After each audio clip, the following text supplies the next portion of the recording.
উপদেষ্টার সঙ্গে বৈঠকে বিএনপির প্রতিনিধি দল। চলমান রাজনৈতিক পরিস্থিতি, নির্বাচন সংস্কার নিয়ে আলোচনার সম্ভাবনা। গণ আন্দোলনে হতাহতরা ইতিহাসের স্রষ্টা। জুলাই অভ্যুত্থান অধিদপ্তর উদ্বোধনকালে প্রধান উপদেষ্টা বিশৃঙ্খলা প্রতিহতের আহ্বান। আজকে যদি আমরা আর আপনারা হয়ে যাই, তাহলে এই নতুন বাংলাদেশ আর হবে না। বিভেদ হয়ে গেল। এই বিভাজনটা ভালো না। চলছে অপারেশন ডেভিল হান্ট, কেউ রেহাই পাবে না, হুঁশিয়ারি স্বরাষ্ট্র উপদেষ্টার। তারকা ডেভিলরা পালনের সফলতা নিয়ে সংশয়। চাকরিতে পুনর্বহালের দাবিতে শাহবাগে প্রাথমিকের বাদ পড়া শিক্ষকদের অবরোধ। সড়ক স্বাভাবিক রাখতে পুলিশের লাঠিচার্জ। রোজা সামনে রেখে নিম্ন আয়ের মানুষকে স্বস্তি দিতে টিসিবির ট্রাক সেল শুরু। সুলভে মিলছে তেল, ডাল, চিনি, ছোলা ও খেজুর। প্যাকেজ নিলে সাশ্রয়ী হয় অর্ধেক। সবচাইতে ভালো গরিব মানুষের জন্য, আমরা যারা লাইনে দাঁড়াই নিম্ন মধ্যবিত্ত, এইভাবে দিলে আমাদের অনেক উপকার হয়। আমরা পাইলে আমাদের সংসারে স্বাচ্ছন্দ্য বোধ। বাইরে তো তেলের দাম অনেক বেশি। কারো গাফিলতিতে কেউ হজ করতে না পারলে ব্যবস্থার হুঁশিয়ারি ধর্ম উপদেষ্টার। 14 ফেব্রুয়ারির মধ্যে সেবা চুক্তি সম্পাদনের নির্দেশ। এবং ইস্পাত অ্যালুমিনিয়াম আমদানিতে 25% শুল্ক ঘোষণা ট্রাম্পের। যুক্তরাষ্ট্রের পণ্যে চীনা শুল্ক কার্যকর। বাণিজ্য যুদ্ধে বিশ্ব। সংবাদ সন্ধ্যায় দেখছিলেন সংবাদ শিরোনাম, সঙ্গে আছি আমি শারমিন ন্যান্সি। এবারে বিস্তারিত। প্রধান উপদেষ্টা অধ্যাপক ডক্টর মোহাম্মদ ইউনূসের সঙ্গে বৈঠকে বসেছেন মির্জা ফখরুল ইসলাম আলমগীরের নেতৃত্বে বিএনপির 3 সদস্যের প্রতিনিধি দল। বিএনপি মহাসচিবের সঙ্গে আছেন দলের স্থায়ী কমিটির সদস্য সালাউদ্দিন আহমেদ ও হাফিজ উদ্দিন আহমেদ। সন্ধ্যা 6টার দিকে রাষ্ট্রীয় অতিথি ভবন যমুনায় বিএনপি মহাসচিব সহ প্রতিনিধি দলের সদস্যদের গাড়ি প্রবেশ করে। দেশের চলমান রাজনৈতিক অর্থনৈতিক পরিস্থিতি, দ্রব্যমূল্যের ঊর্ধ্বগতি নিয়ন্ত্রণ, পতিত ফ্যাসিস্টের নানামুখী ষড়যন্ত্র, সংস্কার ও নির্বাচনের বিষয় নিয়ে আলোচনার কথা রয়েছে বৈঠকে।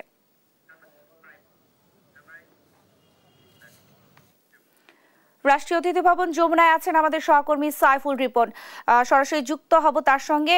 রিপন, বৈঠকের সর্বশেষ খবর আমাদেরকে জানাবেন, আর প্রধান উপদেষ্টার সাথে বিএনপির বৈঠকে কি কি বিষয় নিয়ে আলোচনা হতে পারে বিস্তারিত জানাবেন। ন্যান্সি, সন্ধ্যা 6:15টার দিকে বিএনপি মহাসচিব মির্জা ফখরুল ইসলাম আলমগীরের নেতৃত্বে বিএনপির 2 স্থায়ী কমিটির 2 সদস্য সালাউদ্দিন আহমেদ এবং মেজর অবসরপ্রাপ্ত হাফিজ উদ্দিন আহমদ বীর বিক্রম 3 জন প্রধান উপদেষ্টা ডক্টর মোহাম্মদ ইউনূসের সাথে বৈঠক শুরু করেছেন এবং সেই বৈঠকটি এখনও চলমান রয়েছে। এবং আমরা বিভিন্ন সূত্রে থেকে যেটি জানতে পেরেছি যে দেশের বর্তমান যে চলমান পরিস্থিতি এবং বিভিন্ন ধরনের যে আন্দোলন সংগ্রাম এবং বিভিন্ন দাবি দাওয়া নিয়ে যে আন্দোলনগুলো চলছে, এর পাশাপাশি যেই সেনাবাহিনীর পক্ষ থেকে কিংবা সরকারের পক্ষ থেকে যে অপারেশন ডেভিল হান্ট শুরু করা হয়েছে, সেই বিষয়গুলো নিয়ে আলোচনা হতে পারে এমনটি কিন্তু আমরা জানতে পেরেছি। এছাড়া আরেকটি সবচেয়ে গুরুত্বপূর্ণ যে বিষয়টি, যে নির্বাচনকে কেন্দ্র করে কিন্তু বিএনপি শুরু থেকেই যেই দাবিটি করে আসছিল যে সংস্কারের জন্য যতটুকু সময় লাগে তার সেটি দেওয়া হবে যৌক্তিক যেই সময়, সেই সময় কিন্তু বিএনপির পক্ষ থেকে দিতে যাচ্ছে। কিন্তু নির্বাচনের একটি রোড ম্যাপ কিন্তু তারা দাবি করছে এবং এই নির্বাচনের ইস্যুটি নিয়ে গুরুত্বপূর্ণ আলোচনা হতে পারে বলে আমরা জানতে পেরেছি। এবং এর পাশাপাশি যেই দ্রব্যমূল্যের ঊর্ধ্বগতি এবং দেশব্যাপী যে বিভিন্ন ধরনের ষড়যন্ত্র চলছে, সেই ষড়যন্ত্রগুলো নিয়ে কিন্তু কথা হতে পারে এমন ধরনের কথা আমরা জানতে পেরেছি। এবং এর পাশাপাশি যেই অপারেশন ডেভিল হান্ট এবং পাশাপাশি যেই কয়েকদিন আগে ঘটে যাওয়া সারা দেশব্যাপী যে আওয়ামী লীগের নেতাদের বাড়িতে ভাঙচুর এবং অগ্নিসংযোগ বিভিন্ন ঘটনা ঘটেছে, সেই ঘটনার প্রেক্ষিতে যে বিএনপির যে দলীয় অবস্থান, সেই অবস্থানটিও কিন্তু স্পষ্ট করা হতে পারে এই আজকের এই বৈঠকে। কিন্তু এর পাশাপাশি মূলত নির্বাচনকে গুরুত্ব দিয়েই আজকের এই বৈঠক এমনটি কিন্তু আমরা জানতে পেরেছি। এবং বৈঠক শেষে বিএনপি মহাসচিব মির্জা ফখরুল ইসলাম আলমগীর গণমাধ্যমে কথা বলার কথা রয়েছে এবং আমরা তার বক্তব্যের মধ্য দিয়ে জানতে পারবো আলোচনার আর কি কি বিষয়বস্তু নিয়ে আলোচনা হয়েছে। ন্যান্সি। রিপন, আপনাকে ধন্যবাদ। দর্শক, রাষ্ট্রীয় অতিথি ভবন যমুনা থেকে আমাদের সঙ্গে যুক্ত হয়েছিলেন আমাদের সহকর্মী সাইফুল রিপন। গণ আন্দোলনে হতাহতরা ইতিহাসের স্রষ্টা বলে মন্তব্য করেছেন প্রধান উপদেষ্টা ডক্টর মোহাম্মদ ইউনূস। সোমবার সকালে তেজগাঁওয়ে প্রধান উপদেষ্টার কার্যালয়ে জুলাই অভ্যুত্থান অধিদপ্তর উদ্বোধন ও ২১টি শহীদ পরিবার ও ৭ জন আহতদের মধ্যে সহায়তার চেক হস্তান্তর অনুষ্ঠানে এ কথা বলেন তিনি। জানান, জুলাই আন্দোলনে যারা ত্যাগ স্বীকার করেছে তাদের সব ধরনের স্বীকৃতির ব্যবস্থা করবে সরকার। নাফিয়া ফারজানার প্রতিবেদন। ২০২৪ সালের জুলাই বিভিন্ন বিশ্ববিদ্যালয়ের শিক্ষার্থী ও চাকরি প্রত্যাশীদের কোটা সংস্কারের আন্দোলন সরকারের দমন নিপীড়নের মুখে পরিণত হয় প্রধানমন্ত্রীর পদত্যাগের দাবিতে। বিক্ষোভ দমনে শক্তি প্রয়োগ করে সরকার, তবে প্রাণ আর রক্তের বিনিময়ে বিজয় ছিনিয়ে আনে ছাত্র জনতা। ৫ আগস্ট অবসান হয় শেখ হাসিনার আওয়ামী লীগের ১৫ বছরের শাসনের। জুলাই গণ অভ্যুত্থানের ৬ মাসে ৮৩৪ জন শহীদের তালিকা গ্যাজেট আকারে প্রকাশ করেছে সরকার। খুব শিগগিরই আহতদের তালিকাও প্রকাশ করা হবে। অভ্যুত্থানের ৬ মাস পর গঠন করা হয়েছে জুলাই গণ অভ্যুত্থান অধিদপ্তর। এর মাধ্যমে আনুষ্ঠানিকভাবে শহীদ পরিবার ও আহতদের রাষ্ট্রীয়ভাবে আর্থিক সহায়তা দেওয়া শুরু করেছে অন্তর্বর্তী সরকার। সোমবার সকালে রাজধানীর তেজগাঁওয়ে প্রধান উপদেষ্টার কার্যালয়ে ২১টি জুলাই শহীদ পরিবার ও ৭ জন আহতদের মধ্যে আর্থিক সহায়তার চেক হস্তান্তর আনুষ্ঠানিক উদ্বোধন করেন প্রধান উপদেষ্টা। বলেন, জুলাই আন্দোলনে যারা ত্যাগ স্বীকার করেছেন তাদের স্বীকৃতির সব ব্যবস্থা করবে সরকার। শোকের পরিবর্তে কি আসবে আমাদের কাছে, সেটা আমরা চেষ্টা করে যাচ্ছি সরকারের পক্ষ থেকে। আজকে একটা গুরুত্বপূর্ণ দিন প্রাতিষ্ঠানিক দিক থেকে, যদিও আমাদের ক্ষোভের কথা বলতে গিয়ে হয়তো এটা আমরা হারিয়ে ফেলেছি। খুবই গুরুত্বপূর্ণ দিন আজকে, এই জন্য যে প্রাতিষ্ঠানিকভাবে আপনারা সরকারের অংশ হয়ে গেলেন। সবাইকে ঐক্যবদ্ধ থাকার আহ্বান জানিয়ে প্রধান উপদেষ্টা বলেন, এখন আন্দোলনকারী ও সরকার বিভাজনের পথে হাঁটলে ভবিষ্যতে ভালো কিছু আসবে না। আজকে যদি আমরা আর আপনারা হয়ে যাই, তাহলে এই নতুন বাংলাদেশ আর হবে না। বিভেদ হয়ে গেল, এই বিভাজনটা ভালো না। স্বৈরাচারের দোসররা এখনো দেশে সক্রিয় আছে স্বীকার করে প্রধান উপদেষ্টা বলেন, এদের কোথাও জায়গা দেয়া হবে না। নাফিয়া ফারজানা, দেশ টিভি, ঢাকা। সারা দেশে চলছে অপারেশন ডেভিল হান্ট। বিশৃঙ্খলাকারীদের ধরতে অভিযান চালিয়ে যাচ্ছে যৌথ বাহিনী।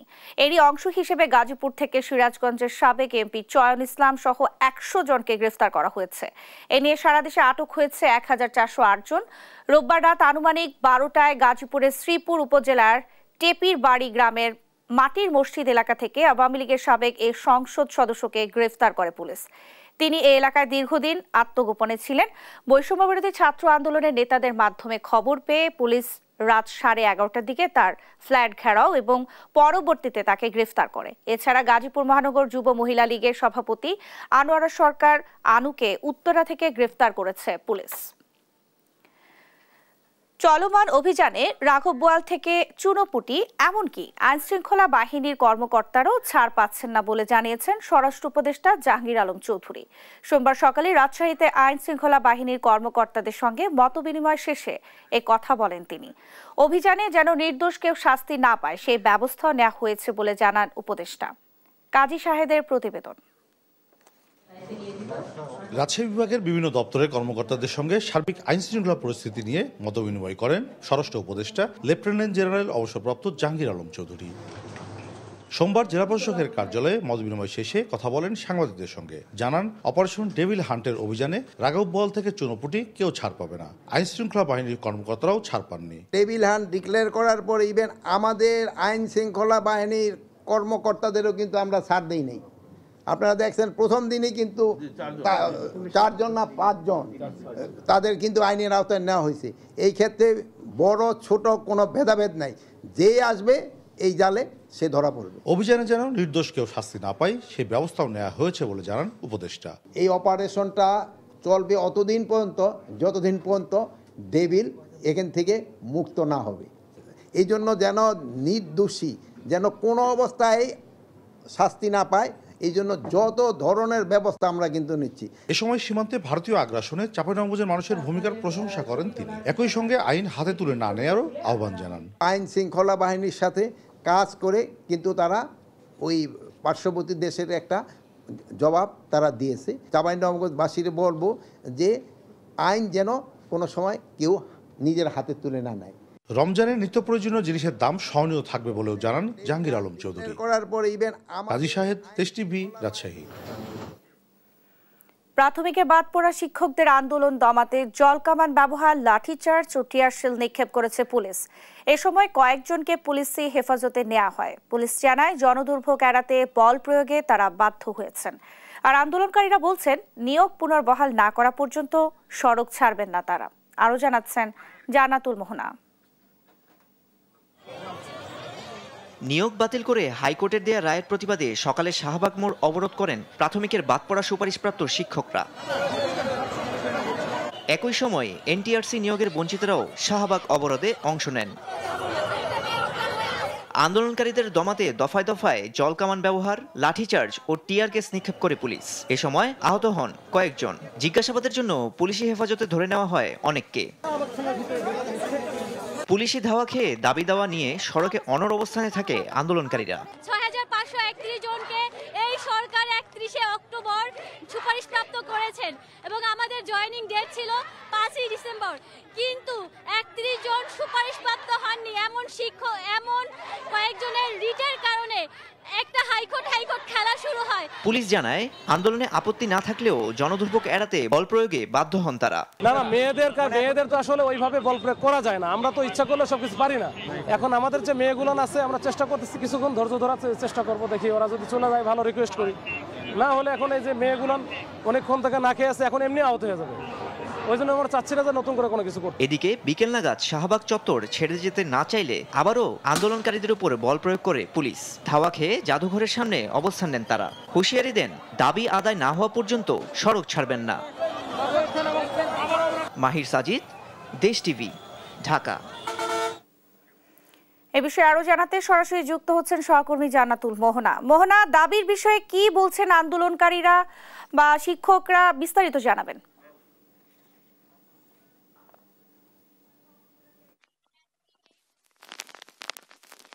তারা অবস্থান করছেন জাদুঘরে এবং আপনি জানেন সকাল থেকে প্রাথমিকের যে নিয়োগ বাতিল করা শিক্ষকরা হাইকোর্টের রায়ে 6 জানুয়ারি যাদের নিয়োগ বাতিল করা হয়েছিল তারা কিন্তু শাহবাগ মোড় অবরোধ করে আন্দোলন চালাচ্ছিল এবং সেই সময় আন্দোলনকারীদের উপরে পুলিশ লাঠিচার্জ করেন এবং সেই সাথে সাথে কিন্তু ছত্রভঙ্গ করার জন্য টিয়ারশেল এবং জল কামানও ব্যবহার করা হয়। এবং আপনি জানেন যে এই মুহূর্তে তারা পুরো শাহবাগ চত্বর থেকে সরে গিয়ে তারা এখন অবস্থান করছে দেওঘরের সামনে এবং তারা বলছেন দাবি দেওয়া না মেনে নেওয়া পর্যন্ত তারা এইখানে অবস্থান করবেন এবং আগামীকালে আপিল শুনানি রয়েছে। সেই আপিল শুনানির রায় তাদের পক্ষে না গেলে তারা রাজপথ ছাড়বেন না। এবং সেই সাথে আপনারা দেখছেন কেবল যে প্রাথমিকের শিক্ষক যারা সুপারিশপ্রাপ্ত ছিলেন, যারা নিয়োগ বাতিল করা হয়েছে, কেবল তাদেরই না, সেই সাথে যারা এনটিআরসি আছেন তারাও কিন্তু এখানে অবস্থান করছে। আমরা যখন তাদের সাথে কথা বলেছি, কথা বলার সময় তারা আমাদেরকে বলেছে, তাদেরকে যখন কথা বলেছি তখন তারা আমাদেরকে জানিয়েছেন যে তাদের যে নিয়োগ বাতিল করেছেন এই সরকারের আমলে তাদের নিয়োগ হয়েছিল এবং বাতিল করেছেন। তো এখন আমরা একজন আন্দোলনকারীর সাথে কথা বলতে চাই এবং জানতে চাই, আপু আপনাদের দাবি কি ছিল এবং আপনারা এখনো কেন অবস্থান করছেন এখানে? আমাদের তৃতীয় 2023-এর প্রাইমারি তৃতীয় প্রথম ধাপ জয়েনিং হয়ে গেছে, 1 বছর হয়ে গেছে।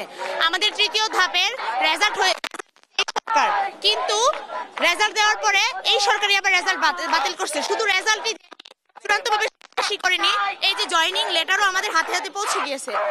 এটা কোন ধরনের বৈষম্যহীন বাংলাদেশ যে জয়েনিং লেটার দেওয়ার পরেও নিয়োগ নাকি বাতিল করে দেয়।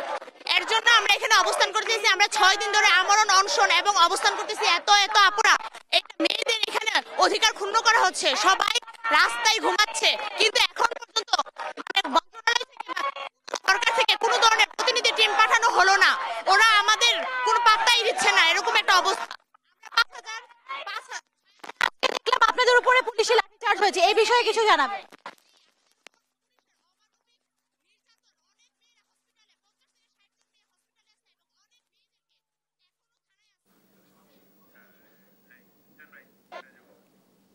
শুনছিলেন যে দর্শক আন্দোলনকারী জানাচ্ছিলেন যে তারা এখনো অবস্থান করছে এবং রাজপথে তারা এখনো আছেন। জানাচ্ছিলেন যে তাদের যে নিয়োগ, সেই সুপারিশপ্রাপ্তদের যে নিয়োগ ছিল সেই নিয়োগটা বাতিল করার প্রতিবাদ স্বরূপ তারা রাজপথে আছেন এবং যে 6531 জন শিক্ষক তারা দ্রুত যোগদানে স্ব প্রতিষ্ঠানে যোগদানের দাবিতেই কিন্তু এখনো রাস্তায় আছেন। এবং সেই সাথে কিন্তু আজকে প্রাথমিক এবং গণশিক্ষার যে উপদেষ্টা তিনিও জানিয়েছেন তাদের আপিলের জন্য আপিলের আবেদন করা হয়েছে এবং আগামীকালকে আপিল শুনানি হবে এবং সেই শুনানির পরেই জানা যাবে যে তাদের পুনর্বার নিয়োগ দেওয়া হবে কিনা। তবে তিনি জানিয়েছেন আরো যে তাদের নিয়োগের জন্য পুনর্বিবেচনাও করা হবে এবং এই আন্দোলন গত 5-6 দিন ধরে চলছিল। সেই সাথে সাথে 5-6 দিন যাবত তারা আজকে আমরা দেখেছি যে দফায় দফায় পুলিশের সাথে আন্দোলনকারীদের এক ধরনের সংঘর্ষ কিংবা আন্দোলনকারীদের দাবি দাওয়া নিয়ে আমরা পুলিশের সাথে দেখেছি এবং সেই সাথে দেখেছি পুলিশ যতবার তাদের ছত্রভঙ্গ করার চেষ্টা করেছিলেন ততবার তারা সড়কে অবস্থান করছিলেন এবং তাদের সড়ক থেকে অর্থাৎ শাহবাগ মোড় থেকে যেন যানজট সৃষ্টি না হয়, জনদুর্ভোগ তৈরি না হয়, সেই জন্য তারা এখন জাদুঘরের সামনে অবস্থান করছে। তো এই ছিল আমাদের কাছে শাহবাগ মোড় থেকে অর্থাৎ জাদুঘরের সামনে থেকে সর্বশেষ সংবাদ। ন্যান্সি। মোহনা, আপনাকে ধন্যবাদ। দর্শক, আমাদের সঙ্গে যুক্ত হয়েছিলেন সহকর্মী জান্নাতুল মোহনা। রমজান সামনে রেখে নিম্ন আয়ের মানুষের জন্য আবারও ট্রাক সেল শুরু করেছে টিসিবি। সাশ্রয়ী মূল্যে পণ্য পেয়ে খুশি নিম্ন আয়ের মানুষ। সরকারকে এই কার্যক্রম আরও বাড়ানোর অনুরোধ করেন তারা। তারেক মাহমুদ সুজনের প্রতিবেদন। রমজানকে সামনে রেখে 1 মাস 9 দিন পর আবারও শুরু হলো বাণিজ্য মন্ত্রণালয়ের টিসিবির সাশ্রয়ী মূল্যে পণ্য বিক্রয় কার্যক্রম। সোমবার সকাল থেকে তেজগাঁওয়ের টিসিবির আঞ্চলিক কার্যালয় থেকে ট্রাকে বোঝাই করা হয় পণ্য। পরে ঢাকার 50টি পয়েন্টে চলে যায় 50টি গাড়ি। প্রতি গাড়িতে 250 পরিবারের জন্য রয়েছে 250টি প্যাকেজ। প্রতি প্যাকেজে রয়েছে 2 লিটার সয়াবিন তেল, 2 কেজি মসুর ডাল, 1 কেজি চিনি, 2 কেজি ছোলা ও আধা কেজি খেজুর। সাশ্রয়ী মূল্যে পণ্য পেতে দীর্ঘ লাইন ধরে অপেক্ষা করে ক্রয় করছেন নিম্ন আয়ের ক্রেতারা। সরকারের এমন উদ্যোগ আরো বাড়ানোর আহ্বান তাদের। আমাদের অনেক উপকার হয়, আমরা পাইলে আমাদের সংসারে স্বাচ্ছন্দ্য বোধ হয়। বাইরে তো তেলের দাম অনেক বেশি, যখন আমাদের কিনে খাওয়ার সামর্থ্য নাই। যে এখানে যদি 150 টাকা বাইরে এটা 1300 টাকা। সব সময় আমরা এটা চলমান চাই, আমাকে ভালো লাগবে, আমরা গরিব মানুষ, আমরা খেতে পারবো আর কি। টিসিবির মুখপাত্র হুমায়ুন কবির জানান দিনে 17,500 পরিবার পাবে এই প্যাকেজ। প্রতিদিন ঢাকা থেকে আপনার 50টি ট্রাক এবং চট্টগ্রামে 20টি ট্রাকের মাধ্যমে আমাদের এই পণ্য বিক্রয় কার্যক্রম চলবে। প্রতিটি ট্রাকে 250 জন উপকারভোগীর জন্য পণ্য দেওয়া আছে। একদিনে 17,500 পরিবার এই ট্রাক সেলে আওতা হবে। সোমবার থেকে ঢাকা মহানগরীর 50টি স্থানে এবং চট্টগ্রাম মহানগরীর 20টি স্থানে শুরু হয় এই কার্যক্রম। শিগগিরই অন্যান্য বিভাগীয় শহর এবং নির্দিষ্ট কয়েকটি জেলায় একইভাবে পণ্য বিক্রি শুরু করার কথা জানায় সংস্থাটি। তারেক মাহমুদ সুজন, দেশ টিভি, ঢাকা। 10% নীতি সুদ হার অপরিবর্তিত রেখেই নতুন মুদ্রানীতি ঘোষণা করল কেন্দ্রীয় ব্যাংক, যেখানে বেসরকারি খাতে ঋণের প্রবৃদ্ধি ধরা হয়েছে 9.8%। গভর্নর জানান, চ্যালেঞ্জ থাকলেও জুনের মধ্যে মূল্যস্ফীতি 7 থেকে 8 ভাগে নেমে আসতে পারে। এ সময় পাচার হওয়া অর্থ উদ্ধার সহ অর্থনৈতিক খাতকে স্থিতিশীল করতে সর্বোচ্চ চেষ্টার কথাও জানান তিনি। কায়েস রাহাতের রিপোর্ট। নিত্যপণ্যের উচ্চ দামের মধ্যে 2024-25 অর্থ বছরের দ্বিতীয় মেয়াদের মুদ্রানীতি ঘোষণা করেছে বাংলাদেশ ব্যাংক। বড় ধরনের কোনো পরিবর্তন ছাড়াই গতানুগতিকভাবেই নতুন মুদ্রানীতি ঘোষণা করেন Bangladesh bank governor doctor Ahsan H Mansur. নীতি সুদ হার কমানোর প্রস্তাব থাকলেও 10% অপরিবর্তিতই থাকছে নতুন মুদ্রানীতিতে। এছাড়া বেসরকারি খাতে ঋণের প্রবৃদ্ধি 9.8% রয়েছে আগের মতোই। তবে গেল ডিসেম্বরে বেসরকারি খাতে ঋণের প্রবৃদ্ধি হয়েছে 7.3%। পলিসি রেট যেটা 10% আছে এবং যেটা 10% উন্নতি করা হয়েছিল নভেম্বর মাসে, সেটাই থাকবে। সেটাকে আপাতত পরিবর্তন করার কোনো দরকার নেই। ইনফ্লেশনকে আমরা সত্যি 7%-এর নিচে নামিয়ে আনতে পারি, তখন আমরা পলিসি রেটকেও নামিয়ে আনব। মূল্যস্ফীতি নিয়ন্ত্রণকে চ্যালেঞ্জ হিসেবে দেখছেন বাংলাদেশ ব্যাংক গভর্নর। তার আশা, জুনের মধ্যে মূল্যস্ফীতি 7 থেকে 8% এবং 2026 সালের শুরুতে তা 5-এর ঘরে নেমে আসবে। সেই সাথে প্রবাসী আয় ও রপ্তানি আয় ইতিবাচক। আমাদের এক্সপেকটেশন হচ্ছে যে আমরা চাই ইনফ্লেশনটা যেন জুন মাসের শেষে, অর্থাৎ জুন মাসের ডেটা যখন আসবে, এটা যেন 7-8%-এর মধ্যে থাকে। না, রেমিটেন্সের আরেকটা একটা পজিটিভ দিক হচ্ছে যে সামনে রোজা, তারপরে আবার হজ এবং রোজাতে কিন্তু আমাদের প্রত্যেক বছরই রেমিটেন্সের প্রবাহ বাড়ে, কাজে সেটাও আমরা আশা করছি। আমরা ফেব্রুয়ারি মাসে রেমিটেন্স গত কয়েকদিনে কিন্তু খুব ভালো পেয়েছি এবং ধারাবাহিকতা থাকবে বলে আমরা আশা করি। দুর্বল ব্যাংকগুলোকে আরো তারল্য সহায়তা দেবে কেন্দ্রীয় ব্যাংক। 1 থেকে 1.5 বছরের মধ্যে ব্যাংক সংস্কার শেষ হবে বলেও আশা 1 থেকে 1.5 বছরের মধ্যে ব্যাংক সংস্কার শেষ হবে বলেও আশা জানান গভর্নর। তবে পাচার হওয়া অর্থ উদ্ধার সহ অন্যান্য কাজে মন্ত্রণালয়ের মধ্যে সমন্বয় জরুরি বলেও জানান তিনি। কায়েস রাহাত, দেশ টিভি, ঢাকা।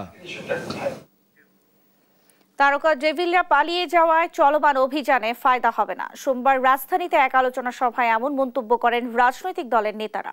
বিএনপি স্থায়ী কমিটির সদস্য ডক্টর আব্দুল মুইন খান বলেন, নির্বাচন প্রলম্বিত করে সরকারের ক্ষমতা ধরে রাখা যৌক্তিক হবে না। আরেক অনুষ্ঠানে দলটির স্থায়ী কমিটির আরেক সদস্য মির্জা আব্বাস বলেন, দেশকে 4টি প্রদেশে বিভক্তি করার সুপারিশ জনগণ মানবে না। নিয়াজ মোর্শেদের প্রতিবেদন। জুলাই আগস্টের গণ অভ্যুত্থানের 6 মাস ছাত্র জনতা এখন কোথায় শীর্ষক এই গোলটেবিল বৈঠক আয়োজন করে institute for democracy and human rights. এতে অংশ নেই বিভিন্ন রাজনৈতিক দলের নেতারা বলেন, অন্তর্বর্তী সরকার এমন কোনো কাজ দেখাতে পারেনি যাতে জনগণের সমর্থন পাবে। সরকার 6 মাস পরে অপারেশন ডেভিল হান্ট শুরু করায় তাতে কোনো ফায়দা হবে না। তারকা ডেভিলরা সবাই এরই মধ্যে পালিয়ে গেছে।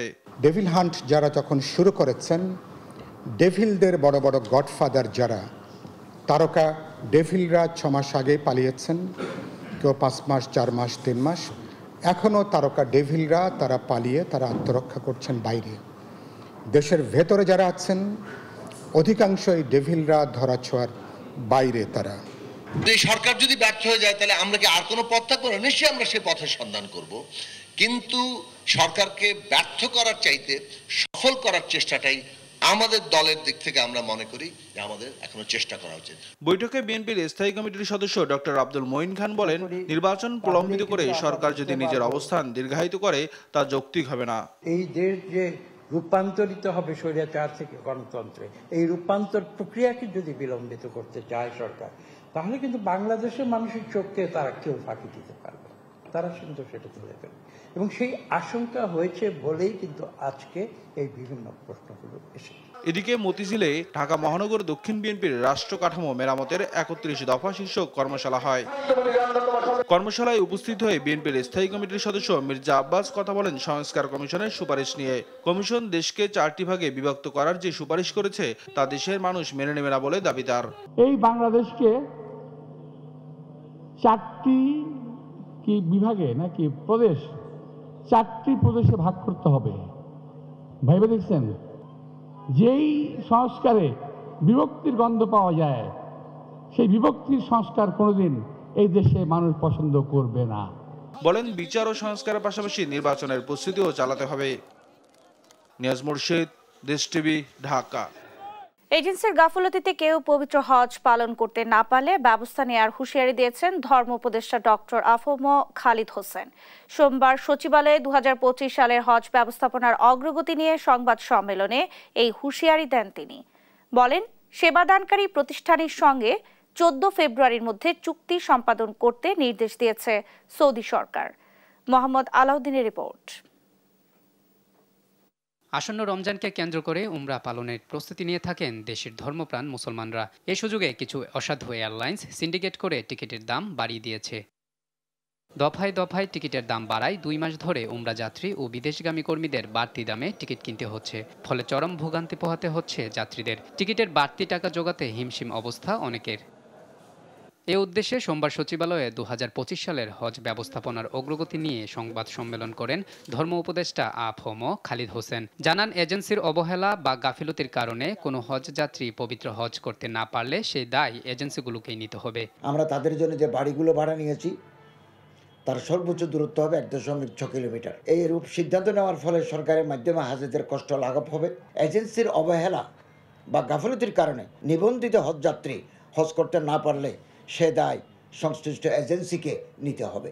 উপদেষ্টা জানান, সৌদি সরকারের পক্ষ থেকে হজ সেবাদানকারী প্রতিষ্ঠানের সঙ্গে 14 ফেব্রুয়ারির মধ্যে চুক্তি সম্পাদনে কড়া নির্দেশনা দেওয়া হয়েছে। সৌদি সরকারের পক্ষ হতে হজ সেবাদানকারী কোম্পানির সাথে 14 ফেব্রুয়ারির মধ্যে সকল চুক্তি সম্পাদনের নির্দেশনা দেওয়া হয়েছে। ডেডলাইন 14 ফেব্রুয়ারি এবং এটা কোনোভাবেই বাড়ানো হবে না। বাংলাদেশ হতে হজের জন্য নিবন্ধিত কোনো ভাই বা বোন যাতে হজ ব্রত পালন করা হতে বঞ্চিত না হয় সে বিষয়ে আমাদেরকে প্রয়োজনীয় ব্যবস্থা গ্রহণের জন্য অনুরোধ করেছেন। এবার বাংলাদেশ থেকে হজে যেতে নিবন্ধন করেছেন ৮৭,১০০ জন। এর মধ্যে সরকারিভাবে ৫,২০০ জন এবং বেসরকারিভাবে ৮১,৯০০ জন। ১৯ ফেব্রুয়ারি থেকে হজ যাত্রীদের ভিসা অনুমোদনের কার্যক্রম শুরু হবে। আর ২৯ এপ্রিল থেকে সৌদি আরবে যাওয়া শুরু করবেন হজ যাত্রীরা। মোহাম্মদ আলাউদ্দিন, দেশ টিভি, ঢাকা। সুস্থ কয়েদিকে অসুস্থ দেখানো সহ বিভিন্ন দুর্নীতির অভিযোগে বিএসএমএমইউ হাসপাতালের প্রিজন সেলে অভিযান চালিয়েছে দুর্নীতি দমন কমিশন। সংস্থাটি জানায়, বিগত সরকার আমলে অসুস্থ না হয়েও রাজনৈতিক আশ্রয় প্রশ্রয়ে অনেক আসামি হাসপাতালে বহাল তবিয়তে ছিলেন দিনের পর দিন। দুর্নীতি ঢাকতে অনেকের নথি গায়েব করেছে হাসপাতাল কর্তৃপক্ষ। ফজলে আদিত্যের রিপোর্ট। ক্যাসিনো কাণ্ডে আলোচিত সাবেক যুবলীগ নেতা ইসমাইল হোসেন চৌধুরী সম্রাট ৩২ মাস কারাভোগকালে অর্ধেকের বেশি সময় ছিলেন বঙ্গবন্ধু শেখ মুজিব মেডিকেল বিশ্ববিদ্যালয়ের কেবিন ব্লকে রাজকীয়ভাবে। অভিযোগ আছে টাকার বিনিময়ে তিনি হাত করেন প্রশাসন ও হাসপাতাল কর্তৃপক্ষকে। কেবিনে বসে পরিচালনা করেন রাজনৈতিক ও অপরাধমূলক কর্মকাণ্ড। অসুস্থ না হয়েও হাসপাতালের সর্বোচ্চ সুবিধাভোগের তালিকায় রয়েছেন এসটি ইমামের ছেলে তানভীর ইমাম, এক্সিম ব্যাংকের সাবেক চেয়ারম্যান নজরুল ইসলাম সহ আরও অনেক প্রভাবশালী সাজাপ্রাপ্তের নাম। এই বিষয়ে আমলে নিয়ে সোমবার সকালে দুদকের একটি দল অভিযান চালায় বিএসএমএমইউর প্রিজন সেলে। ৪ ঘন্টা অভিযানের বিভিন্ন নথিপত্র যাচাই বাছাই করে অভিযোগের প্রাথমিক সত্যতা পায় দুদক। তারা নিয়মের ব্যত্যয় ঘটিয়ে এখানে প্রিজন যে সেল আছে সেখানে তারা ভর্তি না হয়ে সরাসরি তারা সিসিইউতে আইসিইউতে তারা ভর্তি থাকে এবং সেটা বছরের পর বছর। এরকম আমরা ২-৩টা তথ্য আমরা পেয়েছি। দুদকের এই কর্মকর্তা আরও জানান, দুর্নীতি ঢাকতে অনেক নথিপত্র সরিয়ে ফেলা হয়েছে। ২২ সাল থেকে ২০২৪ সাল পর্যন্ত আমরা এন্ট্রি রেজিস্টার পেয়েছি, কিন্তু এর পূর্ববর্তী সময়ে আমরা এন্ট্রি রেজিস্টার পাইনি। তবে তাদেরকে আমরা রিকুইজিশন দিব ওই রেজিস্টারগুলো নেওয়ার জন্য এবং ওইটা বিশ্লেষণ করে আমরা তদন্ত প্রতিবেদন দাখিল করব। যাদের যোগসাজশে এসব অপরাধ সংঘটিত হয়েছে তাদের শনাক্ত করতে অভিযান চলবে বলে জানিয়েছে দুদক। ফজলে আদিত্য, দেশ টিভি, ঢাকা। প্রায় ৮ কোটি টাকার অবৈধ সম্পদ অর্জন ও ৬০ কোটি টাকার সন্দেহভাজন লেনদেনের অভিযোগে সাবেক সমাজ কল্যাণমন্ত্রী ডাক্তার দীপু মনি এবং তার স্বামীর বিরুদ্ধে আলাদা দুটি মামলা করেছে দুর্নীতি দমন কমিশন। সোমবার বিকেলে দুদকের প্রধান কার্যালয়ে সংস্থাটির মহাপরিচালক আক্তার হোসেন সংবাদ সম্মেলনে এই তথ্য জানান। বলেন, দীপু মনি ক্ষমতার অপব্যবহার করে ৫,৯২,০০,০০০ টাকার অবৈধ সম্পদ অর্জন করেছেন। এছাড়া তার নামে বিভিন্ন ব্যাংকে পরিচালিত ২৮টি হিসাবে ৫৯,৭৯,০০,০০০ টাকার সন্দেহজনক লেনদেনের অভিযোগের প্রমাণ মিলেছে। আরেক মামলায় তাকে ও তার স্বামী তৌফিক নেওয়াজকেও আসামি করা হয়। অভিযোগ আনা হয় পরস্পর যোগসাজশে ঘুষ ও দুর্নীতির মাধ্যমে ১,৯৬,০০,০০০ টাকার জ্ঞাত আয়ের উৎস বহির্ভূত সম্পদ অর্জন করেন তারা। অভিযোগ সংশ্লিষ্ট ডাক্তার দীপু মনি, সাবেক সংসদ সদস্য, চাঁদপুর ৩ ও সাবেক সমাজ কল্যাণ মন্ত্রী, পাবলিক সার্ভেন্ট হিসাবে দায়িত্ব পালনকালে অসৎ উদ্দেশ্যে ক্ষমতার অপব্যবহার পূর্বক ৫৯,৭৯,০০,০০০ টাকারও বেশি হস্তান্তর, স্থানান্তর, রূপান্তরের মাধ্যমে সন্দেহজনক লেনদেন করার অভিযোগ প্রাথমিক অনুসন্ধানকালে প্রমাণিত হয়েছে। মানি লন্ডারিং প্রতিরোধ আইন ২০১২ এবং দুর্নীতি প্রতিরোধ আইন ১৯৪৭-এর সংশ্লিষ্ট ধারায় একটি মামলা রুজুর সিদ্ধান্ত গৃহীত হয়েছে।